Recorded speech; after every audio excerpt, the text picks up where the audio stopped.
예, 사무총장님. 네. 어제 방송통신위원장과 검사 2명에 대한 탄핵소추안이 접수가 됐고요. 국회 본회의에 보고가 되었습니다. 그리고 오늘 더불어민주당 탄핵소추안을 발의했던 의원들로부터 철회서가 국회 사무처에 접수된 것으로 알고 있습니다. 맞습니까? 네, 좀 전에 그렇게 보고받았습니다. 그러면 그 철회가 된 것으로 처리가 되었습니까? 잠시. 네, 의장님 결재를 하셨다. 네, 그렇게 의장님 결재하셨다고 하죠. 네. 국회법 90조에 보면 2항에 본회의 또는 위원회에서 의제가 된 의안 또는 동의를 철회할 때는 본회의 또는 위원회의 동의를 받아야 한다 이렇게 되어 있습니다. 그러면 지금 탄핵소추안이 접수가 되고 본회의에서 보고가 됐지만 이것은 의제가 전혀 되지 않은 것으로 판단하신 건가요?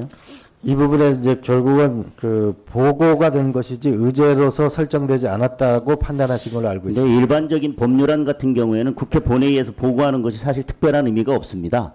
뭐 국회의원 누구누구의 몇 명이 무슨 법안을 발의했다 해서 그것이 어떤 법적 효력을 갖는 것이 전혀 아니고 행정 절차에 불과하고 그러한 사실을 공지하는 것에 불과합니다. 그러나 탄핵소추나 해임 건의안 같은 경우에는 그것이 보고되고 24시간이 지나면 표결을 해야 되고 72시간 내에 표결을 마쳐야 되고 72시간이 지나면 자동으로 폐기되는 법적 효력이 발생합니다. 따라서 보고되는 순간부터 일정한 법적 효력이 발생하고 72시간 안에 표결하지 못하고 그냥 지나가면 그것은 폐기된 것으로 봅니다. 의제가 아닌데 폐기된 것으로 본다는 것은 그럼 어떻게 해석을 해야 될까요? 이 부분에는 이런 쟁점이 있는 것 같습니다. 저도 어제 장동영 의원님 말씀하신 걸 보고 저도 국회법을 어제 밤새 봤는데요. 이럴 경우에는 장 의원님 생각하신 것처럼 보고하면서 효력이 발생한다고 보는 의견이 있고요. 또 한편으로는 이거는 의제라고 하는 것은 의사 일정으로 인쇄물로 표기가 되어지고. 아니 그런데 무슨 말씀인지 알고 네. 기본적인 그 입장을 가지고 계신 건 알겠는데요. 법안 같은 경우는 그렇습니다만은 이 탄핵소추안을 해임 건의안은 72시간 내에 표결되지 못할 수도 있습니다. 다시 말하면 해임 건의나 결국은 탄핵소추는 어떤 정치적인 성격이기 때문에 여야가 합의해서 72시간 내에 본회의 일정을 새롭게 잡고 그 시간 안에 처리를 하면 좋겠지만 그 시간 안에 표결이 이루어지지 못하면 이게 자동 폐기가 된단 말이죠. 72시간 안에 자동 폐기가 되기 때문에 표결이 반드시 이루어지지 않을 수도 있습니다.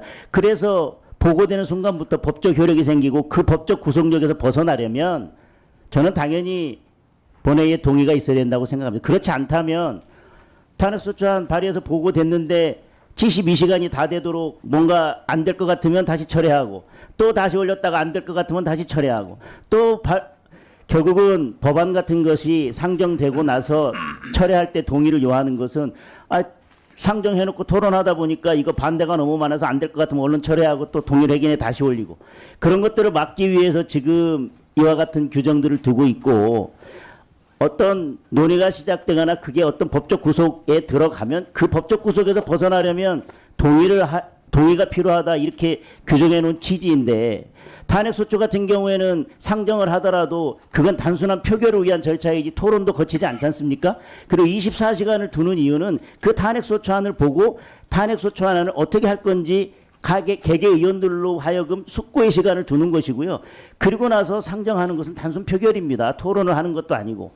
따라서 72시간 돼서 폐기를 앞두고 있어서 폐기될 것, 그래서 부결돼서 다시 동일회기 내에 그것을 상정하지 못할까 봐 철회하고 그 철회를 반복할 수 있도록 한다면 저는 90조 2항의 취지에 전혀 맞지 않다고 생각합니다. 일반적인 법률안의 경우에는 안건으로 상정이 되거나 말씀하신 대로 의사 일정에 인쇄돼서 들어가는 순간 그것이 안건이 되고 의제가 된다라고 해석할 수도 있겠지만 탄핵소추나 해임 건의안의 경우는 그렇지 않다는 것이고 이번에 의사국에서 30년 전에 이병태 국방부 장관에 대해서는 탄핵소추안 해임 건의안 보고되고 그날 철회한 것을 가지고 비슷하다고 하는데 그때는 김일성 사망으로 인해서 국가안보에 중대한 사유가 있어서 여야가 동의하여 합의로 그와 같이 처리한 것이기 때문에 지금 여야가 첨예하게 대립되는 이 상황과는 전혀 다르다고 생각합니다. 오늘 처리한 것은 매우 유감스럽습니다.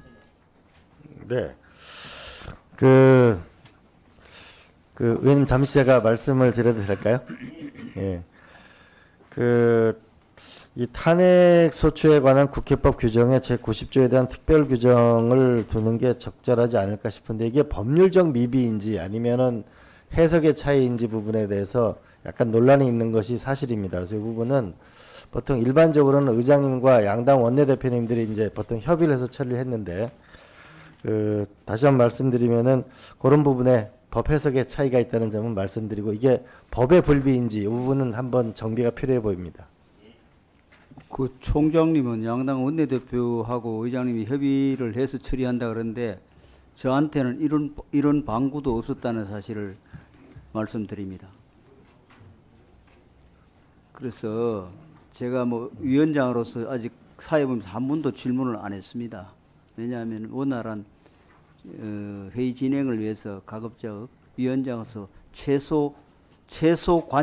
최소한으로 그 위원장이 그 위원님들의 자유로운 질문에 그 방해를 안 하려고 애를 쓰는데, 자 이런 식으로 하면 매 본회의 때마다 탄핵소추 냈다가 또 뭐 덜 나왔다가 넓다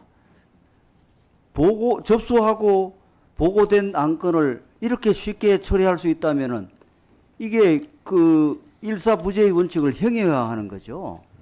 그 법 취지를 다시 한번 곰곰이 한번 따져 보십시오.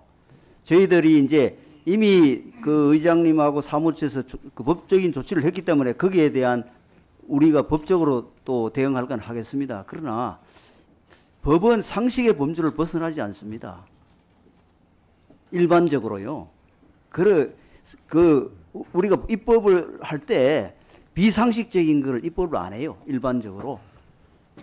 입법자가 아주 고약한 그 의도를 가지고 있지 않는 일반적으로 상식의 범주를 벗어나지 않는다고요. 그러니까 비상식적이에요. 그걸 한번 꼼꼼히 한번 따져보시고요. 그러겠습니다. 다음